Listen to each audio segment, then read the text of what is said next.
भारताचे एक सार्वभौम समाजवादी धर्मनिरपेक्ष लोकशाही गणराज्य घडवण्याचा व त्याचा सर्व नागरिकांना सामाजिक आर्थिक व राजनैतिक विचार अभिव्यक्ती विश्वास श्रद्धा व उपासना याचे स्वातंत्र्य जगण्याची व संधीची समानता निश्चितपणे प्राप्त करून देण्याचा आणि त्या सर्वांमध्ये व्यक्तीची प्रतिष्ठा व राष्ट्राची एकता आणि एकात्मता याची आश्वासन देणारी बंधुता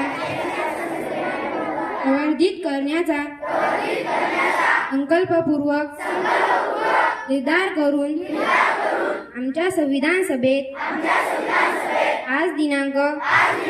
26 नोव्हेंबर 1949 रोजी याद्वारे हे संविधान अंगीकृत आणि अभिनियमित करून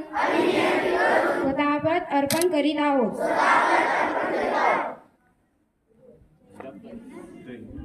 जय हिंद.